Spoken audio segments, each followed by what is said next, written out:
Palantir CTO Shyam Sankar doubles down hard and points out around $230 billion of wasted taxpayer money.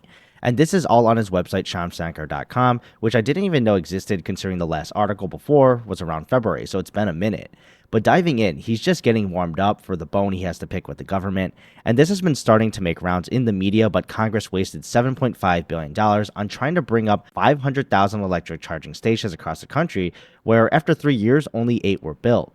And then also, people aren't in the early 2000s anymore. We've got private companies way surpassing this just to put up infrastructure for the electric cars they're producing, where in the US alone, we've got around 140,000, with around 40,000 being fast chargers, and China's mind-boggling 1.8 million. Then he points out $50 billion for jump-starting semiconductor manufacturing, which was all the hype when we were talking about this back in the day with tensions with China and Taiwan, and looking to these projects continue to be pushed back later and later into the decade, as well as I think most recently being talked about too, the $42.5 billion wasted or sitting around on anything trying to bring high-speed internet to rural America, where after 3 years, nothing has happened for anyone.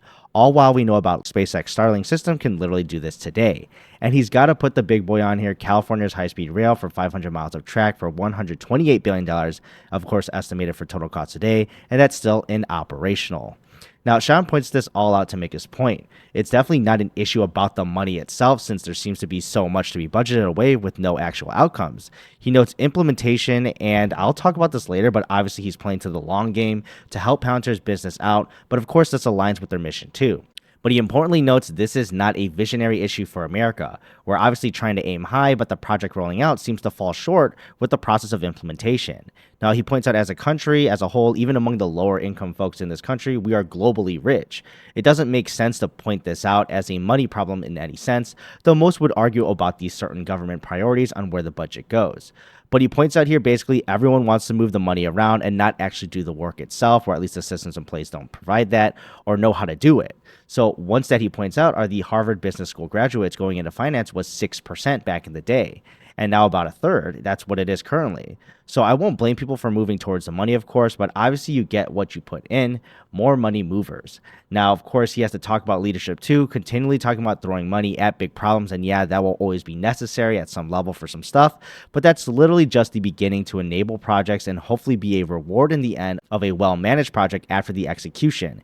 Keeping these leaders accountable to these will be far more important to get the outcomes that are desired, and points out the bureaucracy being the enemy of accountability and almost trying to pull the plug here in that Palantir mindset of getting a good number of very, very strong people and solving that problem together is more of the way to go to get stuff done.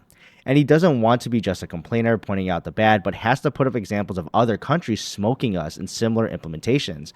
Japan's TSMC fab was built in 1 year with the plant already open. Starlink, of course, we know is bringing internet to remote parts of the world already, and this continues to grow with more satellites. And Uzbekistan, where I'd say the average American can't even point out on a map, has a larger high-speed rail network than we do.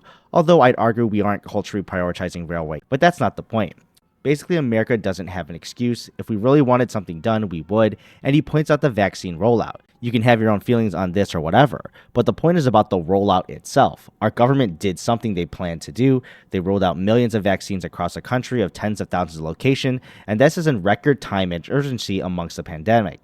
So the government is clearly capable of actually delivering on these more levers to get more stuff done, unlike the previous projects that he moves on. So he points out the leadership of the program by General Perna with the concerted effort across the bureaucracy that actually kept things moving, and funnily closes with the tried and true argument of why are you worried about flying cars? Just get those EV chargers built.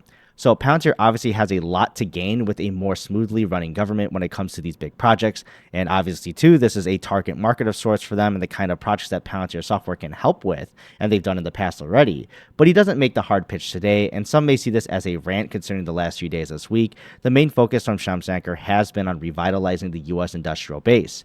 But who knows? Maybe this is Palantir's unofficial murmurings to pitch themselves for these huge projects with the big price tags.